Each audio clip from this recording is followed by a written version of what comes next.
Today, I'm going to show you how you can change your boring, uninspired, and forgetful YouTube studio space into an area that will be instantly recognizable and memorable for 2021. And as a bonus, I'm going to show you how to do all this for under $300.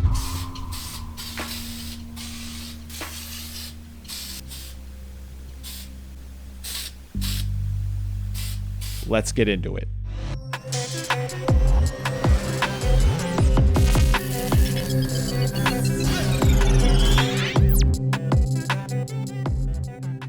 What's going on, guys? My name is Matt, and welcome back to Create, Rinse, Repeat, and welcome to the brand new studio.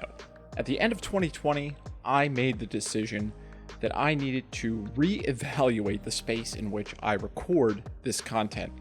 I'm a fairly new YouTuber. I am definitely a veteran at watching YouTube content, and I have some skills under my belt as a creator of content, but not for YouTube.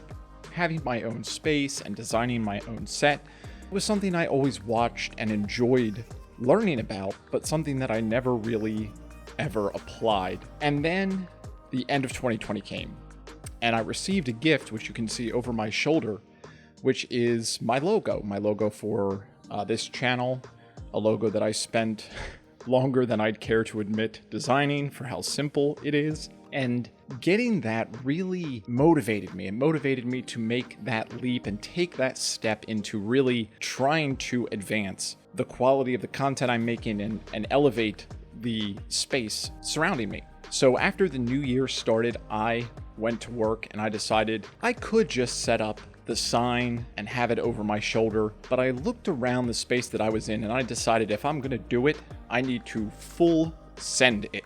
And so that's what I did, and what you are seeing is the result of that sending.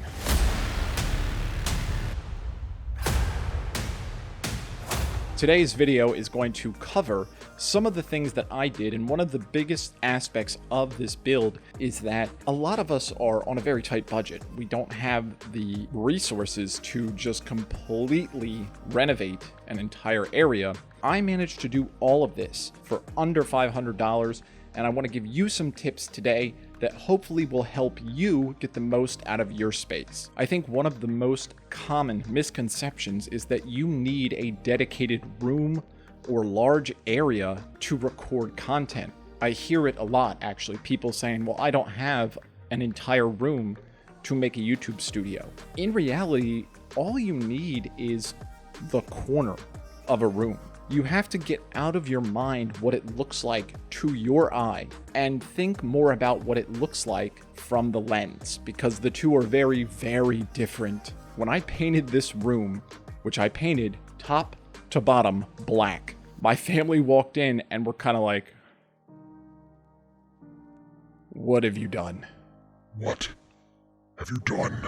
Because to them, normal people who don't spend all day on YouTube, looking at a completely blacked out room, it's not the most aesthetically pleasing. Typically, dark tones tend to make a room feel smaller and tighter. So if you were in interior design or you're into fashion, you're probably not going to be coating your entire bedroom in matte black paint. But the reason that I did it for the YouTube studio was because previously I had what's called eggshell on the walls. And while it looks nice to the eye, eggshell is very, very close in tone to my skin color. And so what I was finding that every time I filmed a video or produced content, my skin and the overall color grade that I would try to apply would look washed out, or it would look tinted just badly. It was just hard to get high quality visuals, and I was really struggling to get the tone of my skin to look the way that it normally does and the way I wanted it to appear on camera. So by adding a totally dark tone to the entirety of this room,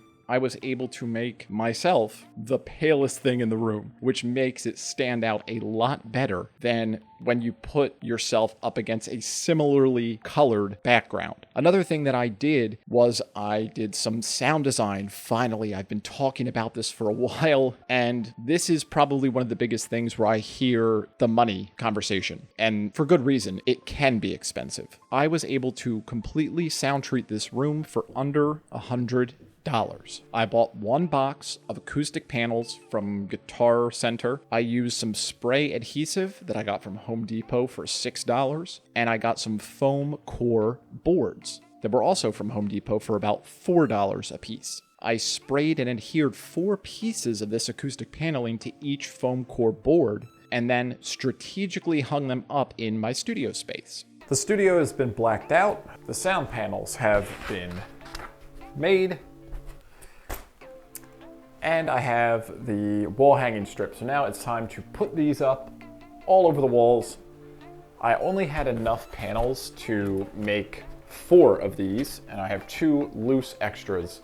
So we're going to spot treat this and try to get these where they're needed. You don't need to treat everything, you just need to treat points of reflection. So let's get that going. Another big misconception is that in order to accurately sound treat a room, you have to floor to ceiling, wall to wall treat it, and that's just not the case. I'm going to give you a tip that I learned quite a few years ago as far as how to figure out where to hang your sound paneling, and that is to stand in the room where you're going to film or where you're going to listen. If you're doing this for audio purposes and you're just listening to music, then do it where your speakers are. What you're looking for is what's called the point of reflection. And what that means is you're looking for the place where your audio casts and reflects off the first surface. So for me, it's the wall directly behind this camera and up to the ceiling. How do I figure this out? After you have placed yourself where you're going to be speaking or where you're going to be listening, look straight ahead and say the words, "Cool Whip." Cool Whip. The reason for this is because that phrase, Cool Whip, has both low and high tones, and the emphasis on the endpoints, the P's and the L's, will help you notice those highs and lows and see where those sounds are reflecting. So out of the 18 pieces of foam, I was able to make 4 acoustic panels, 2 on the ceiling and 2 on the walls behind me. They are not even. I have them staggered. And that's because they don't need to be taking up every ounce of room. They just need to be in the right place. So all of this has taken the better part of 3 weeks, I would say. And the last thing that I did, I am going to include it in the cost, although it's kind of cheating because it's an extra $50 that I technically didn't need to spend, but I got this really nice desk-mounted boom pole so that I could set my mic anywhere that I want. I have complete versatility to move this around back and forward depending on where I'm standing, and it's really nice to be able to just kind of move freely around my space and not have to worry about, is it going to sound good? Do I have to do a lot to it in editing to get the sound where I want it? And does it really matter where I stand? Now I have a lot more freedom and flexibility than I did before. And to be completely honest, I'm digging the blacked out space. It looks very clean. And I do have to give a shout out. I was doing this in the process of it, and I watched this new, for me, channel on YouTube, Becky and Chris. If you guys have not seen their content, highly recommend. They are very, very talented as DIY creators. They do a lot of projects themselves, and they show you creative solutions to otherwise very expensive issues that a lot of content creators face. They posted a video about making a completely matte black charging station out of pegboard, and that is going to be the next thing I do here. I've already purchased the pegboard. It is steel, it is silver, so I have to paint it, but I make no apologies for 100% ripping this off from Becky and Chris, and I thank them very much for it. Overall though, I am ecstatic. I am so happy about how this space came out. I think it sounds great. I think it looks so much better than it did before. And I am very, very excited to start putting out content from the new area. Let's create, rinse, repeat. I'll see you guys next time.